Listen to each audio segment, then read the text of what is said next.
మన తిరుపతిలో సనాతన ధర్మం గురించి ఒక స్పీచ్ రాయాలంటే ఒక 6 గంటలు, నాకు ఆల్మోస్ట్ ఒక 7 గంటలు పెట్టిన స్పీచ్. పొద్దున్న కూర్చుంటే తిరుమలలో కూర్చొని రాయడానికి.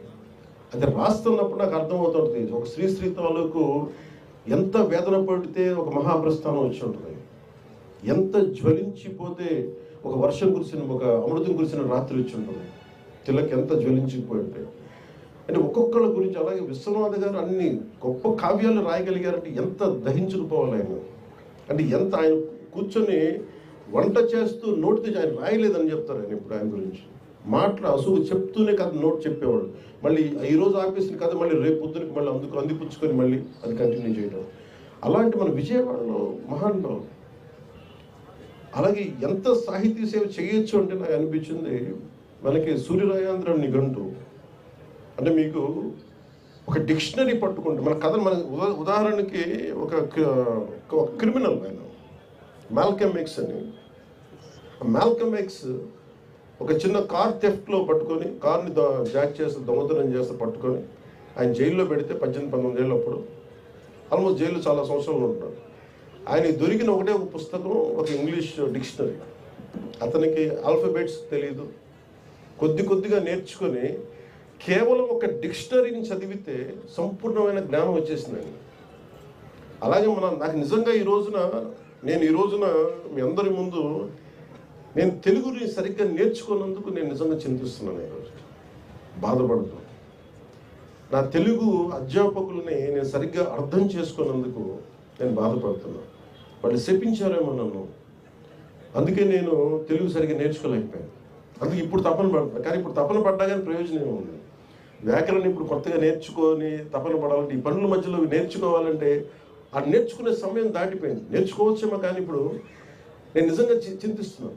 అలాంటి బాధ మీకు రాకూడదని చెప్పి ముఖ్యంగా స్కూల్లో ఉన్న విద్యార్థులందరికీ తెలుగు వ్యాకరణం మీద చాలా బాగా దృష్టి పెట్టండి. ఇంగ్లీష్ నేర్చుకున్నది, ఇంగ్లీష్ చాలా అవసరం, నేను కాదనట్లేదు. కానీ మాతృభాషని అర్థం చేసుకోకుండా ఇంగ్లీష్ ఏ భాషను నేర్చుకోలేదు. అది బట్టి మనం అంతేగాని అది ఇంగ్లీష్లో మాట్లాడినంత మాత్రం ఇంగ్లాండ్లో అందరూ ఇంగ్లీషే మాట్లాడతారు. అక్కడ పేదరికం ఉండకూడదు. ఇంగ్లీష్కి పేదరికానికి జ్ఞానానికి సంబంధం ఉంది. ఇంగ్లీష్ వస్తే జ్ఞానం వచ్చినట్టు కాదు. అందుకని ఇదొక్కటి, దానికి తెలుగు భాష చాలా చాలా కీలకం. మాతృభాషను నేర్చుకోవడం, అలాంటి మాతృభాషకి ఇవన్నీ పెంపొందించడానికి ఇవన్నీ పనిచేస్తాయి. బుక్ ఫెయిర్స్ ఇలాంటివన్నీ. ఒక్కొక్క పుస్తకం ఎంత విలువైందో మనకు తెలియదు. ఎంత ట్రైనింగ్ వెయిట్స్ అని చెప్పాను. ఒక్కొక్క పుస్తకంలో ఎంత ఇన్ఫర్మేషన్ ఉంటుందో మనకు తెలియదు. చదివితే తప్ప దాని లోతు అర్థం కాదు. అందుకని మీకు ఇవన్నీ ఈరోజు పుస్తకాలు మన సెల్ ఫోన్స్ పట్టుకుంటాం, మాట్లాడేస్తాం, ఇన్ఫర్మేషన్ చేతిలో ఉందనుకుంటాం, ఏదైనా తెలుసుకోనుకుంటాం. కానీ క్రియేటివ్ ఆస్పెక్ట్ అంటే మనకి ఒక ఇమాజినేషన్ ఎబిలిటీ రావాలనుకున్నా కానీ, లేదంటే మనం కూర్చోబెట్టి ఏదైనా నేర్చుకొని కొత్తది, ఒక ఇన్నోవేటివ్ కొత్తది చేసుకోవాలనుకున్నా కానీ మనదైన పుస్తకాలు చదివి మనదైన కనెక్షన్స్ చేసుకుంటే తప్ప మనకి ఆ ఇన్నోవేటివ్ మైండ్ సెట్ రాదు మనకి. అందుకని పుస్తక పఠనం అనేది చాలా కీలకం. గొప్ప రచయితని నేను ఎప్పటికీ రచయితని కాకపోవచ్చేమో, కానీ రచయితల తాలూకు కష్టాన్ని చాలా అద్భుతంగా అర్థం చేసుకునేవాడు, మనసు లోతుల నుంచి అర్థం చేసుకునేవాడు. అందుకని నాకు రచయితల మీద, కవులు, కళాకారుల మీద అపారమైన గౌరవం. వారికి మనస్ఫూర్తిగా నా ధన్యవాదాలు ఎందుకంటే తెలియజేస్తున్నాను. అలాగే గొప్ప రచయితలు పుట్టిన నేల ఇది. మన ఈ మధ్యలో సంభాషణలో కూడా నేను మాట్లాడుతూ ఒక విశ్వనాథ సత్యనారాయణ గారు ఇదే మన అమెరికాకి వెళ్తే, ఏ విదేశాలు యూరోప్కి వెళ్తే ఒక్కొక్క రచయితలు ఇంకా షేక్స్పియర్ ఇల్లు ఇది ఇలా ఉంటుంది, ఆయన ఇలా ఇక్కడ కూర్చున్నాడు అని చెప్తారు. అలాగే ఐన్స్టైన్ ఇల్లు ఇంకా అలాగే ఉంది, అపార్ట్మెంట్ ఇక్కడ మన జెనీవా. సో ఒక్కొక్క నగరంకి వెళ్తే కొంతమంది రచయితలు. అలాగే మనకి నేను చెప్పింది ఏంటంటే మనం కూడా ఇక్కడ కూర్చొని రచయితలు చాలామంది ఉన్నారు. ఇక్కడ ఒక గుర్రం జాషువా గారు ఉంది. గుర్రం జాషువా గారి ఇల్లుని భద్రపరచడం. అలాగే విశ్వనాథ సత్యనారాయణ గారిని నాలాంటి ఒక ఇష్టం ఉన్న వాళ్ళు, ఒక పిహెచ్డి స్టూడెంట్స్ కానీ ఎవరైనా వెళ్ళి వాళ్ళ ఇంటికి వెళ్ళి అది చూస్తే, ఆ ప్లేస్ని టచ్ చేస్తే, ఒక భక్తుడు దేవుడి దగ్గరికి వెళ్తే, ఒక టెంపుల్కి వెళ్తే ఎలాంటి అనుభూతి పొందుతాడు, నిజంగా ఒక పుస్తక పఠనాన్ని పుస్తక ప్రేమికుడు కానీ, నిజంగా సాహిత్యాభిలాషి కానీ రచయితల ఇళ్ళకి వెళ్ళి దాన్ని ఒక టూరిజం లాగా చేయగలిగితే దాని నుంచి వచ్చే ప్రేరణ చాలా అద్భుతం. అందుకని అలాంటి కార్యక్రమం కూడా ఆంధ్రప్రదేశ్ ప్రభుత్వం తరఫున టూరిజం డెవలప్మెంట్ దాన్ని భాగస్వామ్యం చేశాం. గొప్ప మనకి సాహిత్యవేత్తలు, కళాకారులు ఇళ్ళకి మనం వెళ్ళి దాన్ని టెంపుల్కి ఎలా వెళ్తామో లేదంటే జాషువా గారు ఇక్కడ కూర్చొని రాసేవాళ్ళు, విశ్వనాథ్ గారు ఇక్కడ కూర్చునేవాళ్ళు. ఇది మనకి చాలా ప్రేరణ ఇస్తుంది. అలాగే విజయ్ కుమార్ గారు చెప్తే లైబ్రరీస్ గురించి మాట్లాడుతూ ఉన్నారు. అసలు ఈ రోజున ఇలాంటి వేదిక లేకపోతే నాకు ఎప్పటికీ కూడా వేదిక పేరున్న ఈ మహానుభావుల గురించి నాకు తెలిసిండేది కాదు. చదివేవాడేమో కానీ నాకు ఎప్పుడు కళ్ళతో చూసే అవకాశం కలిగేది కాదు. సో అందుకని ఇలాంటి సాహితీవేత్తలందరూ కూర్చోవడానికి గ్రంథాలయాలను వేదికగా చేయాలి. కల్చరల్ సెంటర్స్, లిటరీ సెంటర్స్ అవ్వాలి అంటే ఖచ్చితంగా దాన్ని పరిశీలిస్తాను. ఎందుకంటే దీన్ని ఒక ఉద్యమం లాగే చేయాలి. ఎందుకంటే మనం 2047లో ఒక అద్భుతమైన ప్రగతి చెందిన రాష్ట్రం అవ్వాలి అంటే మనం కూర్చొని జ్ఞానం ఉన్న సమాజం లేకపోతే, సాహిత్యం మీద ఒక బలమైన ఒక అవగాహన ఉన్న వ్యక్తి సమూహం లేకపోతే మనం ఏమి చేయలేం. మన చేతుల్లో పుస్తకాలు ఉన్నాయి. ఈరోజు ఒక్కొక్క పుస్తకం మీరు చూస్తే మీరు ఆలోచించాల్సింది, ఆ పుస్తకం రాసిన ఒక పేజీ మనం రాయగలమో మనం ఆలోచించాలి. పుస్తకం నచ్చిందా నచ్చలేదా సెకండ్.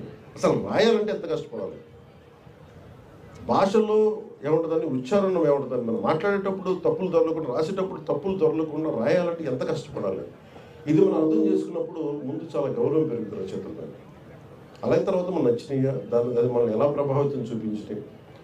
శ్రీశ్రీ గారి మహాప్రస్థానం కానీ ఒక్కొక్క రచనలు, అలాగే ఎంతమంది కాంటెంపరీ రచయితలు మనం అర్థం చేసుకోవచ్చు, వాళ్ళ దృక్పథం అర్థం చేసుకోవచ్చు. ఇవన్నీ మనకి మనస్ఫూర్తిగా మీకు జ్ఞానాన్ని పెంపొందించేది ఇలాంటి బుక్ ఫెయిర్స్. అందుకని మనస్ఫూర్తిగా నేను మరొకరందరికీ ధన్యవాదాలు తెలుపుకుంటా ఉన్నాను.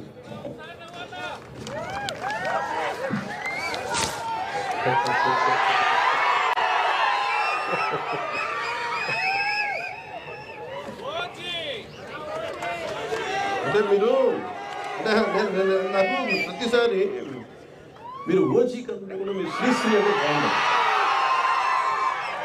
అంటే నేను అనేది, మీరు సినిమా చూడటం కరెక్టే, మరి నేను మీకు ప్రాణం అయితే నాకు పుస్తకాలు నాకు ప్రాణం. అంటే నేను మీకు ప్రాణం అయ్యే స్థాయికి నేను వచ్చానంటే నన్ను ప్రభావితం చేసిన ఈ పుస్తకాలు. అందువల్ల మీరు కూడా నేర్చుకోండి అని చెప్తాను, మీరు కూడా చదవండి అని చెప్తాను.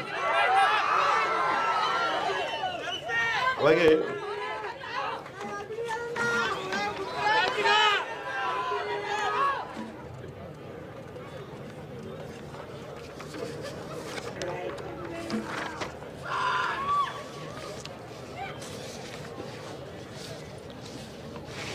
అంత జ్ఞానం ఉండి వాడికి నేను నా దగ్గర అర్థం చేసుకునే శక్తి ఉంది కానీ రాసేంత శక్తి లేదు. ఏదో స్పీచెస్ రాసుకోగలను, లేదంటే నా జర్నల్స్ రాసుకోగలను, కానీ ఒక పుస్తకం రాయాలంటే చాలా జీవితం చూడాలి.